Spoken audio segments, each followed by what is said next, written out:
Coucou les beaux sorciers et les belles sorcières, comment allez-vous aujourd'hui? J'espère que vous êtes en bonne santé, que tout se passe bien dans votre vie. Aujourd'hui donc on se retrouve pour un point lecture. Je vais vous présenter 3 livres, mais il y en a un où ça va aller très vite. Et je vais vous expliquer pourquoi. Donc je viendrai vous présenter Sous un ciel d'or de Laura Wood aux éditions PKJ. Je viendrai aussi vous présenter Magic Charlie, l'apprenti, le tome 1 d'Audrey Alouette aux éditions Gallimard Jeunesse. Et je vais également venir vous présenter Aeternam Opéra de Laetitia Arnould aux éditions Aeternam alicesola.fr. On va commencer par celui-ci car c'est un abandon. C'est un abandon, j'ai essayé, j'étais à plus de 100 pages. J'essaye toujours d'aller à plus de 100 pages, surtout que c'est un livre quand même qui faisait presque 455 pages. Donc je me dis, autant, des fois il faut essayer quand même de persévérer. Je ne vais pas abandonner à 50 pages. Si l'ambiance ne me plaît pas, des fois c'est juste l'introduction et après on est dans l'histoire et c'est génial. Alors ici pour Aeternam Opéra, déjà c'est un livre auto-publié, donc moi j'aime bien essayer de soutenir le plus possible de personnes qui éditent leurs livres, bien sûr. Ici, en fait, voilà, je vais vous raconter un petit peu le synopsis. Gabriel, en fait, il se retrouve par une nuit d'hiver, je pense que c'est même le 24 décembre, je pense. Lui, c'est un jeune artiste, mais il vient d'être viré de son boulot, de son petit boulot. Ça se passe à Paris, je crois. Ouais, ça se passe à Paris et voilà, il est un peu gauche, c'est vrai. Et du coup, il vient de se faire virer du petit boulot qu'il avait dans l'hôtellerie. Et du coup, là, il est en train de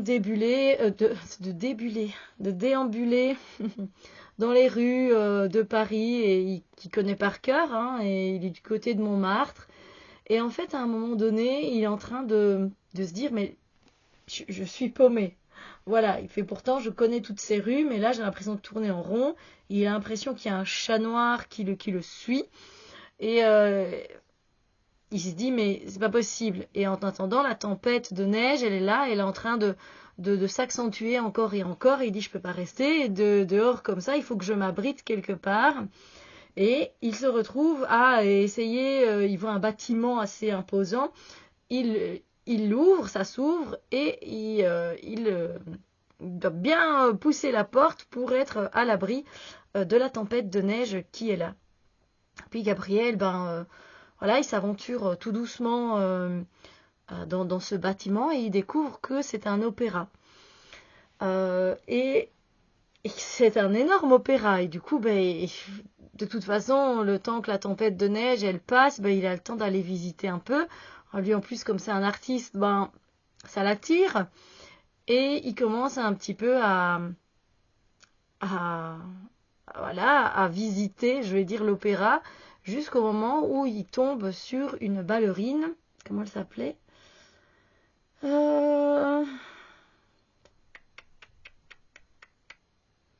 Romane, voilà. Il tombe sur Romane et Romane commence à lui expliquer qu'en fait, elle est là depuis tout le temps. Elle est née dans cet opéra, mais le truc, c'est que elle a grandi jusqu'à être une adolescente. Euh, mais sinon, les autres personnes, ils ne vieillissent pas.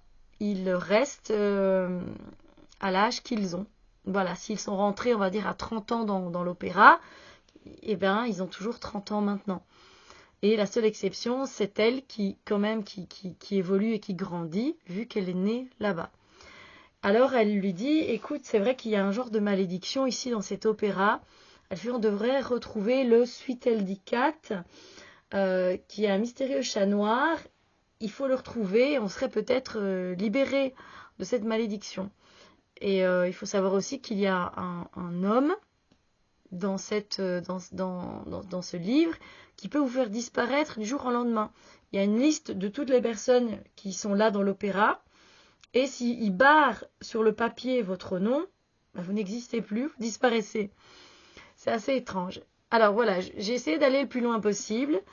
Et je pense que franchement, ce livre, il a du potentiel. Il a du potentiel, mais moi, j'ai pas réussi à, à m'attacher au personnage. Pourtant, on en rencontrait sur le chemin après des nouveaux, parce il se passait quand même des choses. C'est pas qu'il se passait rien. Euh, mais je sais pas, j'ai pas réussi à m'attacher à Gabriel, qui est quand même le personnage principal. Romane sans plus non plus. En plus, c'est vrai que dès qu'elle l'a vu, Gabriel, c'est vrai qu'elle était un peu toute chose, hein. Donc, voilà, j'ai pas su m'accrocher. Et pourtant, je pense, et je pense encore maintenant, que ce livre a du potentiel. Mais voilà, pour moi, c'est un abandon. Et voilà, ça arrive. Et ça, j'avoue que cette année, ça m'est arrivé quelques fois. Alors, maintenant, je vais venir vous parler de deux livres qui ont la même note. 4,5 sur 5 pour Magic Charlie, le tome 1, L'apprenti, d'Audrey Alouette, aux éditions Gallimard Jeunesse. Ici, on va se retrouver avec Charlie. En fait, Charlie, il vit sa petite vie tranquille avec sa maman. Et à un moment donné, sa grand-mère, elle réapparaît. Sa grand-mère, elle avait disparu il y a plus de 5 ans. Et il n'avait plus jamais eu de nouvelles de sa grand-mère. Et là, on l'a retrouvée. On l'a retrouvée, mais elle a perdu tous ses souvenirs. Et quand il est au contact de sa grand-mère, Charlie, il se sent particulier. Il sent qu'il y a quelque chose, mais il n'arrive pas à revenir, à revenir sur quelque chose en particulier, sur un fait. Voilà, et du coup, lui, il est content que sa grand-mère soit revenue, mais voilà, malheureusement, ça, ça reste très vague, le peu de souvenirs qu'il a avec elle, il a du mal, en fait. Et à un moment donné, il va à l'école et je ne sais plus si on lui a glissé une lettre ou lui a donné un rendez-vous où il a trouvé un papier sur sa grand-mère. Je ne sais plus exactement parce que là, j'ai lu des livres en attendant, entre-temps plutôt. Et du coup, Charlie, il se retrouve avec une adresse et il va à l'adresse. Je ne sais plus c'est où l'adresse, mais c'est un genre de salon de thé avec des vieilles dames qui sont là devant dans la rue. Et puis Charlie s'aventure avec son ami d'école et il dit écoute, je sais pas, je sens que je dois aller là-bas. Il fait donc je vais aller là-bas. Et donc il va et là il va rencontrer Maître Lin. Et Maître Lin, c'est un magicien qui a de puissants dons de magie et il va rencontrer Charlie et Charlie il va dire voilà, j'ai eu un mot comme quoi je pouvais me rendre chez vous, je ne sais pas pourquoi. Et puis le maître Lin va lui dire en fait que sa grand-mère, elle, c'est Dame Mélisse, on l'appelait comme ça. Elle avait de très grands pouvoirs, de très très grands pouvoirs. Et apparemment, il y a des personnes qui ont fait en sorte qu'elle perde ses souvenirs. Et donc, le but de Charlie, ça va être de retrouver les souvenirs de sa grand-mère dans ce premier tome. C'était génial ce monde de magiciens. C'était super, je me suis vraiment bien attachée à Charlie, à sa potine, à qui d'autre, à Maître Lin également. Ils ont tous en fait un caractère différent, mais leur caractère s'harmonise très bien dans le livre. On va vous parler aussi un peu de dragons si vous aimez ça. On va parler de souvenirs qui sont contenus dans des gemnés, qui sont des perles en fait. J'ai trouvé le principe vraiment très bien et puis l'histoire très belle aussi parce qu'à un moment donné, on sait pourquoi elle a perdu ses souvenirs, hein, Dame Mélisse, sa grand-mère, la grand-mère de Charlie. Et ça fait super plaisir, évidemment. Évidemment, la fin ne se passe pas très très bien. Et il y a 3 tomes de Magic Charlie. Le deuxième est déjà sorti depuis un bon bout de temps. Et je crois que le troisième sort ici bientôt, ou s'il n'est pas déjà sorti. Du coup, moi, ici, au mois de novembre, nous sommes le 1er novembre quand je vous tourne cette vidéo. Je vais me procurer ce mois-ci le deuxième parce que c'était vraiment sympa comme univers. J'ai adoré ça. Je peux que vous le conseiller. Ça se lit très facilement, très vite. Et voilà, c'est très agréable. Voilà. Alors, ensuite, je vous ai dit, j'ai également fait une autre très bonne lecture où j'ai mis également 4,5 sur 5, un bon 9 sur 10. Et on change de registre, hein, donc comme je vous l'ai montré, c'est Sous un ciel d'or de Laura Wood aux éditions PKJ. J'aime beaucoup ce que fait généralement les éditions PKJ. Là, c'est Gallimard Jeunesse. Ici, on va changer parce qu'on va se retrouver en 1929 avec Lou. Lou, qui est une jeune fille, une adolescente qui aime bien écrire, qui aime bien lire. Et elle vit avec ses 7 frères et sœurs, en sachant que sa grande sœur, elle arrive juste après. L'aînée va bientôt se marier. Et du coup, elle a pris l'habitude de prendre refuge dans une grande maison.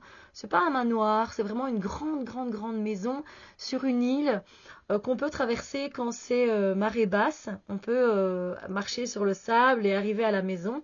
Et évidemment, quand c'est marée haute, ben, on ne sait la traverser qu'en petit bateau, hein.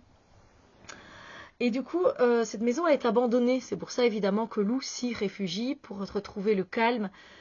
Parce qu'avec 7 frères et sœurs, c'est pas toujours évident d'avoir le calme. Et une fois qu'elle a accompli les tâches qu'elle doit accomplir, parce qu'ils ont une ferme, du coup, elle prend ses carnets et ses livres et elle va là-bas dans cette maison. Et quand elle voit la maison, elle s'imagine des fêtes somptueuses, géniales, intéressantes. Et donc, elle a l'habitude aussi d'aller prendre une pomme parce qu'il y a un beau pommier qui est là. Et elle prend une pomme avant de rentrer dans la maison et elle jette le trognon de la pomme dans la cheminée. Et un jour, évidemment, les propriétaires arrivent et ils décident de remettre en ordre la maison, de retirer tous les draps qui ont été mis pour protéger le mobilier. Et du coup, Lou, elle perd un peu son refuge finalement. Et en 2 semaines de temps, il y a eu une transformation un petit peu de cette maison, du coup, qu'on a remise à neuf.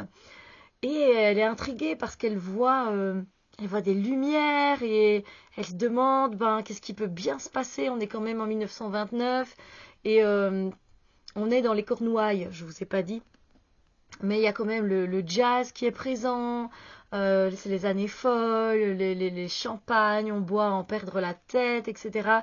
Et elle rêverait de participer à ce genre de fête. Donc là, voilà, se prépare aussi un petit peu le mariage de sa sœur, qui est très simple. Mais elle ne sait pas où elle se situe dans tout ça. Alors, je ne sais plus. Ah si. Et en fait, à un moment donné, elle est tellement curieuse que à marée basse, elle se fait la plus discrète possible en soirée et elle arrive à monter sur les branches d'un arbre et à regarder là sous ses yeux la fête la plus somptueuse qu'elle ait vue de toute sa vie, avec des femmes qui sont dans des robes moulantes, qui sont belles, avec des plumes dans leurs cheveux. Et on est vraiment dans cette atmosphère de Gatsby le Magnifique, hein. Et moi j'aime beaucoup, parce que c'est un de mes livres préférés.